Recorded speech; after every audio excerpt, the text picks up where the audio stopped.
பழைய சமஸ்காரம் மற்றும் தடைகளில் இருந்து முக்தி அடையக்கூடிய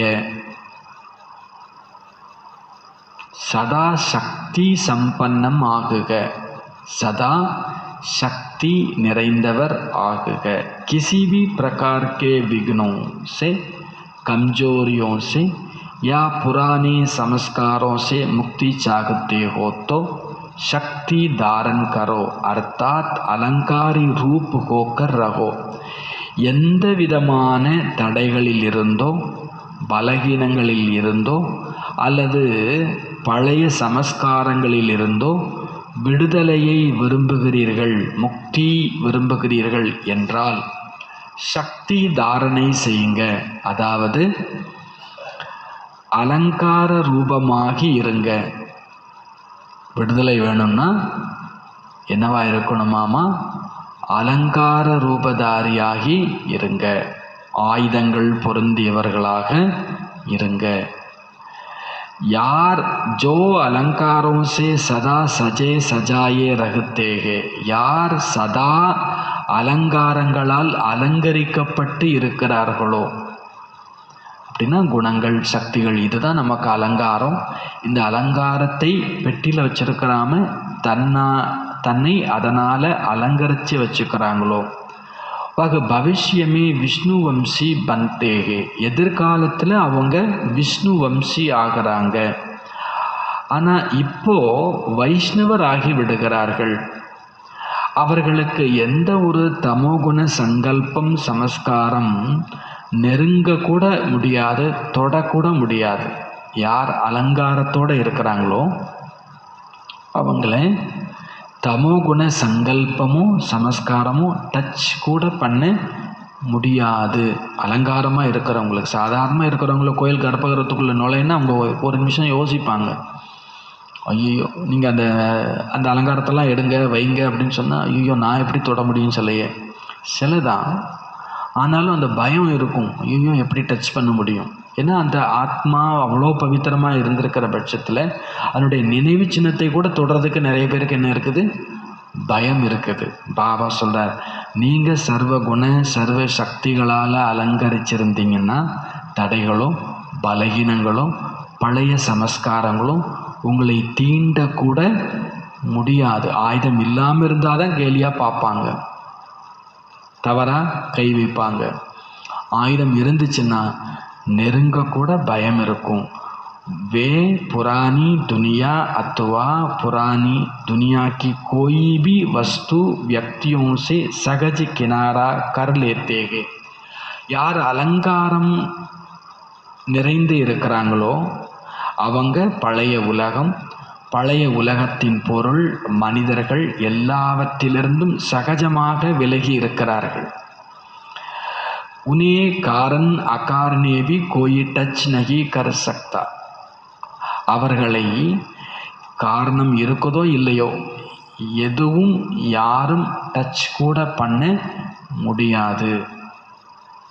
எப்போ அலங்காரத்தோடு இருந்தோம்னா நம்மை யாரும் எந்த பிரச்சனையும் எந்த தடையும் நம்மை தீண்டக்கூட முடியாது। ஸ்லோகன் ஹர் சமை ஹர் கரம் மே बैलेंस रखना ही सर्व की ब्लेसिंग प्राप्त करने का साधन है।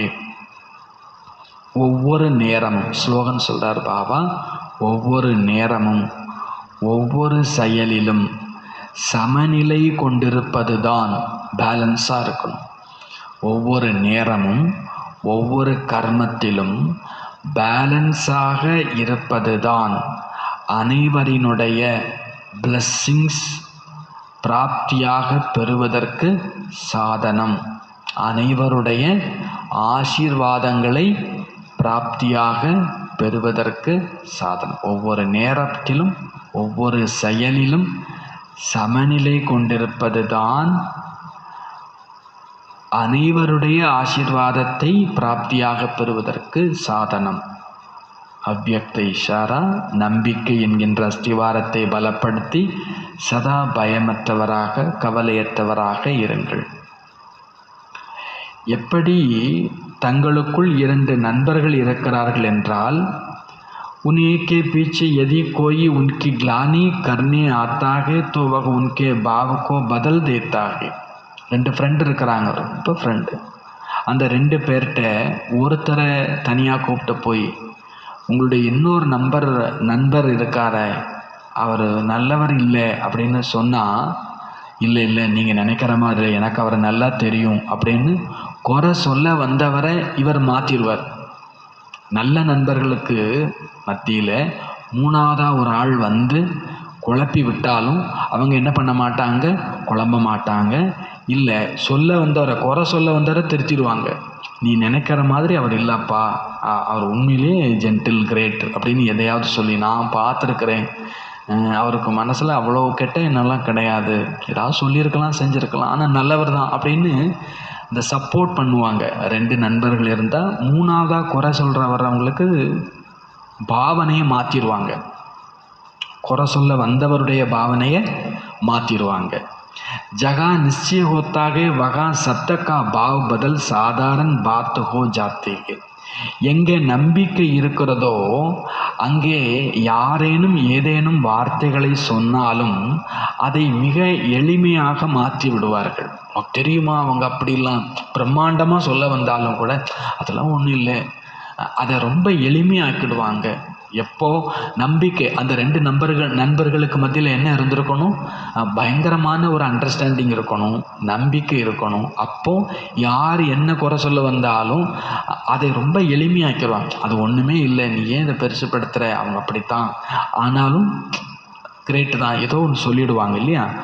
तो हर एक की विशेषता को देखो तब अनेक होते भी एक दिखाई देंगे. அப்போது அந்த நட்புங்கிறது எப்படி உருவாகுது அப்படின்னா, ஒருத்தர் இன்னொருத்தருடைய சிறப்பு தன்மையை பார்க்கறதுனால. நாம் இப்போது யாரோ ஒருத்தரோடன்னு இல்லாமல் ஒவ்வொருத்தரோட விசேஷத்தையாகவும் பார்க்க ஆரம்பிக்கணும். அப்போது இங்கே இருக்கிறவங்க அநேக பேராக தென்பட மாட்டாங்க, ஒருத்தராக தென்படுவாங்க. ஒரே ஏக்மத் சங்கட்டன் ஹோ ஜாயேகா, ஒரே பாதையில் செல்லக்கூடிய ஒரு குடும்பமாக குழுவாக ஆகிவிடும். இங்கே ஒருத்தருக்கொருத்தர் விசேஷத்தாவை பார்க்க ஆரம்பிச்சிட்டோம்னா இங்கே நிறைய பேர் தெரிய மாட்டோம், ஒருத்தர் தான் தெரியும். ஒத்த கருத்து கொண்ட குழுவாக குடும்பமாக ஆகிடுவோம். कोई किसके ग्लानि की बातें सुनाए तो उसे टेका देने के बजाय सुनाने वाले को रूप परिवर्तन कर दो. யாரை பற்றியாவது யாராவது குறை சொல்ல வந்தாங்கன்னா, நம்மள்கிட்ட யாரை பற்றியாவது யாராவது குறை சொல்ல வந்தாங்கன்னா, நீங்கள் அதை கேட்டு அப்படியா அப்படின்னு அதிர்ச்சி அடைகிறதுக்கு பதிலாவோ இல்லை பழி வாங்கிறதுக்கோ பதிலாவோ சொல்ல வந்தவங்களுடைய ரூபத்தை மாற்றம் செய்து விடுங்கள். சொல்ல வந்தவங்களை என்ன பண்ணிட்டு, பாபா அந்த வேலையை தான் செஞ்சார். பாபாட்ட யாரும் யாரை பற்றியும் போய் என்ன பண்ணவே முடியாது, ரிப்போர்ட் பண்ணவே முடியாது. அப்போது மம்மாவும் அதைத்தான் செஞ்சாங்க, தாதிகளும் அதைத்தான் செஞ்சாங்க, இப்போ இருக்கிற தீதிமார்களும் அதைத்தான் செய்வாங்க. ஆக மொத்தத்தில் நம்ம யாரையும் என்ன பண்ண முடியாது, அவங்கள்ட்ட போய் போட்டு விட. ஏன்னா அங்கே ஒன்றுமே இல்லை. ஒரு ஆத்மாட்டையும் என்ன இருக்குது, விசேஷத்தை. ஏன் பாபா சொல்கிறவங்களை கேட்கலன்னா, பாபா விசேஷம் பார்த்தார். ஏன் அம்மா யாரையும் கூப்பிட்டு திட்டலை, தாதி யாரையும் கூப்பிட்டு திட்டலைன்னா அவங்கள்ட்ட என்ன பார்க்குறாங்க, விசேஷம் பார்க்குறாங்க.